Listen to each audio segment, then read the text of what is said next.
ಬೆಂಗಳೂರು ನಗರ ಸಂಚಾರಿ ಪೊಲೀಸ್ ಸಂಚಾರ ಪೂರ್ವ ಉಪವಿಭಾಗ ಜೀವನ್ ಭೀಮಾ ನಗರ ಸಂಚಾರಿ ಪೊಲೀಸ್ ಠಾಣೆ ಸಂಚಾರ ನಿಯಮಗಳು ಮತ್ತು ರಸ್ತೆ ಸುರಕ್ಷತಾ ಜಾಗೃತಿ ಕಾರ್ಯಕ್ರಮ ಸಾಮಾಜಿಕ ಜವಾಬ್ದಾರಿಯ ಭಾಗವಾಗಿ ಮಹಿಳಾ ಮತ್ತು ಮಕ್ಕಳ ಸುರಕ್ಷತೆ ಹಾಗೂ ಮಾದಕ ವಸ್ತು ವಿರೋಧಿ ಕಾರ್ಯಾಚರಣೆ ಕುರಿತು ಜಾಗೃತಿ ಮೂಡಿಸುವ ಸಲುವಾಗಿ ವಿಶೇಷ ಕಾರ್ಯಕ್ರಮವನ್ನು ಹಮ್ಮಿಕೊಳ್ಳಲಾಗಿತ್ತು. ಈ ಕಾರ್ಯಕ್ರಮವನ್ನು ಸಹಾಯಕ ಪೊಲೀಸ್ ಆಯುಕ್ತರು ಸಂಚಾರ ಪೂರ್ವ ಉಪವಿಭಾಗ ಅವರ ಮಾರ್ಗದರ್ಶನದಲ್ಲಿ ನಡೆಸಲಾಯಿತು.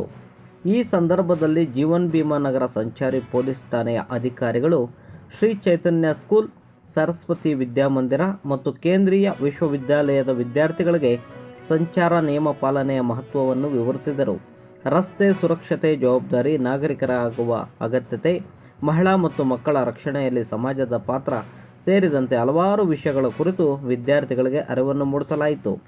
ಈ ಕಾರ್ಯಕ್ರಮದಲ್ಲಿ ಸಂಚಾರಿ ಪೊಲೀಸ್ ಠಾಣೆಯ ಸರ್ಕಲ್ ಇನ್ಸ್ಪೆಕ್ಟರ್ ಆದಂತಹ Nagaraju, Shivamurthy YC ASI, Shivashankar ASI, Honnappa ದೊರೆ ಎಎಸ್ಐ ಸೇರಿದಂತೆ ಸಿಬ್ಬಂದಿ ವರ್ಗದವರು ಉಪಸ್ಥಿತರಿದ್ದರು. ವಿದ್ಯಾರ್ಥಿಗಳು ಕಾರ್ಯಕ್ರಮದಲ್ಲಿ ಸಕ್ರಿಯವಾಗಿ ಭಾಗವಹಿಸಿ ಸಂಚಾರ ಸುರಕ್ಷತೆ ಬಗ್ಗೆ ಪ್ರಶ್ನೆಗಳನ್ನು ಕೇಳಿ ಚರ್ಚೆಯಲ್ಲಿ ತೊಡಗಿಕೊಂಡರು.